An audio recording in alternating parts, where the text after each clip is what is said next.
ئەم کاتتان باش بینەرانی عزیزی تەلەڤیزیۆنی کۆمەڵا لەگەڵتانم بۆ پێشکەشکردنی هەواڵەکانی سەر لە نیمەڕۆی ڕۆژی شەممە. سەرەتا سەردێری چەند هەواڵ. داخوازی چالاکانی مەدەنی لە وریشە مورادی بۆ کۆتایی هێنان بە مانگرتنەکەی، پێدانی مەرەخەسی دەرمانی بە عوسمان ئیسماعیلی لە زیندانی سەقز، خۆپیشاندانی کوردانی ئەڵمان و شەنگاڵ دژ بە تورکیا، دەست بەسەرکردنی دەیان کەس لە باکووری کوردستان، ناڕزایەتی کرێکارانی شاغڵ لە شارەداری چابەهار، کوشتنی ئیمام جومعەی ڕەژیم لە کازرون، ناڕزایەتی و مانگرتنی نەرگس مەنسووری لە زیندانی ئێڤین و بەرزبوونەوەی بەرچاوی ڕێژەی هەژاری لە ئێران.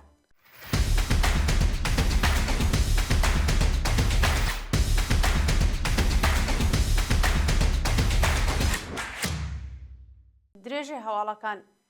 داخوازی چالاکانی مەدەنی لە وریشە مورادی بۆ کۆتایی هێنان بە مانگرتنەکەی. ڕۆژی هەینی چواری خەزەڵوەر زیاتر لە 100 چالاکی مەدەنی لە بەیاننامێکدا داوایان لە وریشە مورادی کرد بۆ پاراستنی گیانی خۆی کۆتایی بە مانگرتنەکەی بێنێت. ماوەی 16 ڕۆژە وریشە مورادی بەندکراوی سیاسی ڕاگیراو لە زیندانی ئێڤین دژ بە ناڕوونی ئاکامی پەروەندەکەی و ئەعدامی بەندکراوان لە ئێران مانی لە خواردن گرتووە. بەوتەی چالاکانی مافی مرۆڤ دۆخی تەندروستی وریشە ناجێگیرە و ئەگەر کۆتایی بە مانگرتنەکەی نهێنێت مەترسی لەسەر ژیانی دروست ئەبێت. بۆ بۆنەوە زیاتر لە 100 چالاکی مەدەنی و ڕێکخراوی سیاسی لە بەیاننامێکدا داوایان لەو بەندکراوە سیاسیە کردووە بۆەوەی تەندروستی نەکەوێتە مەترسیەوە کۆتایی بە مانگرتنەکەی بێنێت. واژۆکارانی ئەو بەیاننامەیە ڕایانگەیان کۆمەڵگا بۆ درێژەدان بە خەبات پێویستی بە وریشەیە و چونکە وریشە نوێنەرایەتی ئەو کەسانە دەکات کە ئاواتیان کۆمەلگایەکی ئازاد و دادپەروەرانەیە. پێدانی مەرەخەسی دەرمانی بە عوسمان ئیسماعیلی لە زیندانی سەقز. عوسمان ئیسماعیلی چالاکی کرێکاری بەندکراو لە زیندانی سەقز بۆ ماوەی 6 ڕۆژ مەرەخەسی دەرمانی پێدراوە و ئەبێ بۆ وەرگرتنی چارەسەری پزیشکی سەردانی نەخۆشخانەکانی ڕەجایی و فیروزگەری چاران بکات. عوسمان ئیسماعیلی پێشتر لەلایەن لەقیەکی دادگای ئینقلابی سەقز بە سەرۆکایەتی قازی موستەفایی بە تۆمەتی هاوکاری لەگەڵ کۆمەڵە بە 31 مانگ و 15 ڕۆژ زیندانی تەعزیری و بە تۆمەتی تەبلیغ دژی نظام لە ڕێگەی بەشداری لە مەراسمی ناشتنی تەرمی ژینە ئامینی بە 7 مانگ و 15 ڕۆژ زیندان مەحکوم کرا. بەپێی یاسای کۆکردنەوەی سزاکان و بە لەبەرچاوگرتنی دۆخی ئەو چالاکە کرێکاریە ماوەی سزاکەی بۆ 16 مانگ کەم کراوەتەوە. هەرچەند پزیشکی دادی کوردستان ڕایگەیاند بوو کە عوسمان ئیسماعیلی بە بۆنەی نەخۆشیەکانی ئاسم، فتق و دڵ نابێت لە بەندیخانەدا بمێنێتەوە، بەڵام دادستانی سەقز لەگەڵ ئەو بڕیارە دژایەتی کردووە. گواستنەوەی دوو بەندکراوی مەحکوم بە بڕینەوەی 50 بۆ بەندی تاکە کەسی. دوو بەندکراوی مەحکوم بە بڕینەوەی 50 بە ناوەکانی شەهاب و مێرداد تەیموری خەڵکی شاباد بە فەرمانی بەرپرسی زیندانی ورمێ بۆ بەندی تاکە کەسی ڕاگوێزراون. ئەو دوو بەندکراوە ساڵی 97 هەتاوی هاوڕێ لەگەڵ شارۆمەندێکی دیکە بە ناوی ئیبراهیم خەتیبی بە تۆمەتی دزیکردن دەست بەسەر و ڕەوانەی زیندان کران. پاش ماوەیەک دادستانی ئازەربایجانی غەربی سکاڵای لەسەر ئەو دوو بەندکراوە بە تۆمەتی دزیکردن لە خانوویەکی شاری ورمێ تۆمار کردووە و ڕاگوێزی زیندانی ورمێ کران. شەهاب و مێرداد بۆ ماوەیەک لە زیندانی شاباد زیندانی و لێپرسینەوەیان لێکراو. لە کۆتاییدا دادگای ئینقلابی ورمێ هەردووکیانی بە بڕینەوەی 5 دەستی ڕاست مەحکوم کرد. خۆپیشاندانی کوردانی ئەڵمان و شەنگاڵ دژ بە تورکیا. ڕۆژی هەینی چواری خەزەڵوەر کوردانی دانیشتووی وڵاتی ئاڵمان و دۆستانیان هەروەها دانیشتوانی شەنگاڵ لە باشووری کوردستان دژ بە هێرشەکانی دەوڵەتی تورک بۆسەر ڕۆژاوا و هەرێمی کوردستان خۆپیشاندانیان کرد. لە دوو ڕۆژی ڕابردوودا و بەدوای هێرشی چەکداری بۆ سەر کارخانەی بەرهەمهێنانی پەهبات لە ئەنکارا کە پەکەکە بەرپرسیارەتەکەی لە ئەستۆ گرتووە دەوڵەتی فاشیستی تورکیا هێرشێکی بەرینی کردوە سەر ڕۆژاوا و باشووری کوردستان و بەپێی دوایین ئامال لە کامیە و هێرشانەدا 14 کەس لە ڕۆژاوا و شەنگاڵگیانیان لەدەستداوە و زیاتر لە 34 کەس بریندار بوون. ڕۆژی هەینی کوردانی شەنگاڵ، ڕۆژاوا و ئاڵمان دژ بە هێرشەکانی دەوڵەتی تورکیا ڕژانە سەر شەقام و وێڕای ئیدانەکردنی جنایەتەکانی تورکیا خوازیاری کۆتایی هێنان بەو کۆمەڵکوژیە بوون. دەست بەسەرکردنی دەیان کەس لە باکووری کوردستان. لە دوو ڕۆژی ڕابردوودا پۆلیسی تورکیا بەلانی کەم 176 کەسی بە تۆمەتی ئەندامەتی لە پەکەکە دەست بەسەر کردووە پاش هێرشە چەکداریەکەی پەکەکە بۆ سەر کارخانەی بەرهەمهێنانی پەهبال لە ئەنکارا کە بووە هۆی کوژران و برینداربوونی چەندین کەس. دەوڵەتی تورک ئۆپراسیۆنێکی گەورەی لە باکووری کوردستان دەست پێکردووە و هاوکات شارەکانی ڕۆژاوا، شەنگاڵ و ناوچە شاخاویەکانی هەرێمی کوردستانی باچۆڕی بردومان دەکات. بە پێی زانیاریەکان بەلانی کەم 176 کەس کە ببورن 176 کەس لە 30 ئۆستانی تورکیا بە تۆمەتی ئەندامەتی لە پەکەکە دەست بەسەر کراون و ئەگەری هەیە ڕێژەی بەندکراوان بڕواتە سەرەوە.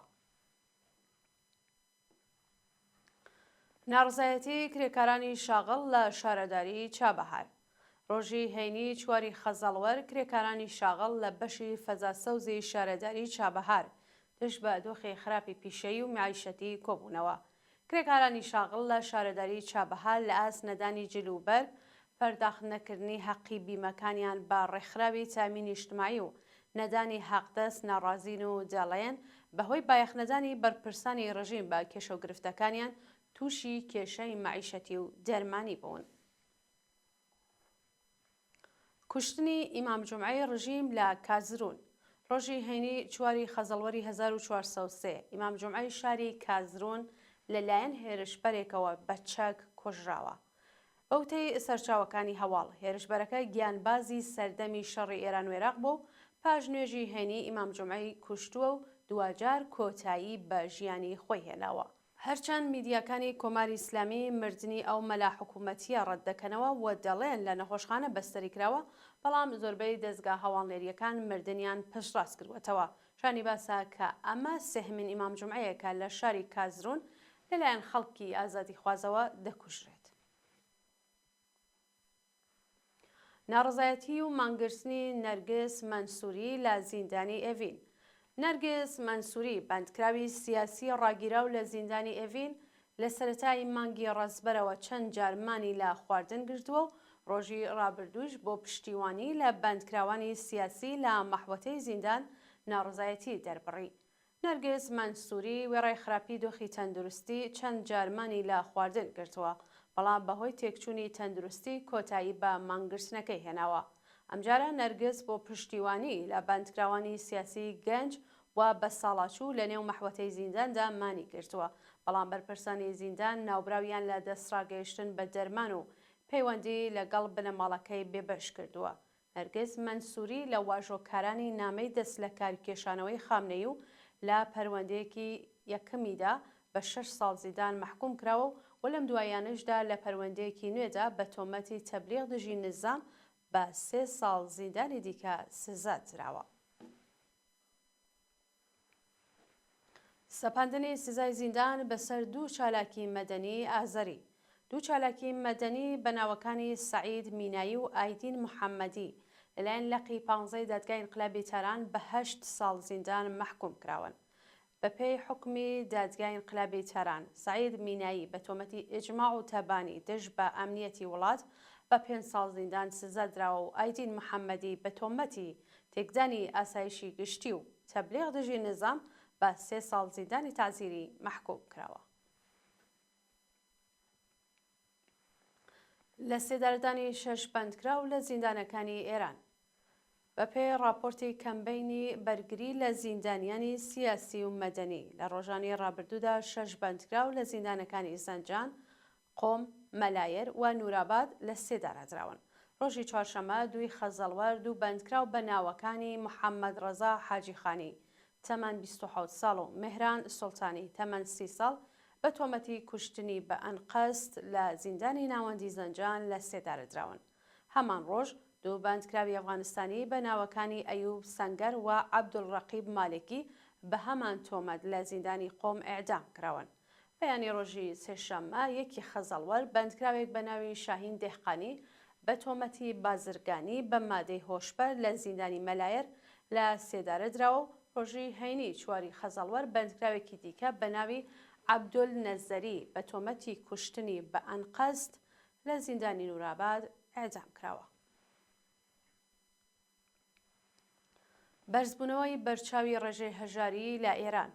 بەپێی راپۆرتی ناوەندی توێژینەوەی مەجلس، ڕێژەی هەژاری لە ئێران لە ساڵی 1402دا گەیشتووەتە 31 لە سەد و ئەمە نیشانەوە دات کە ڕێژەی هەژاری بە شێوەیەکی بەرچاو بەرز بووەتەوە و پێشبینی دەکرێت ڕێژەکە لە ساڵی 1403دا لەم ئاستەدا بمێنێتەوە.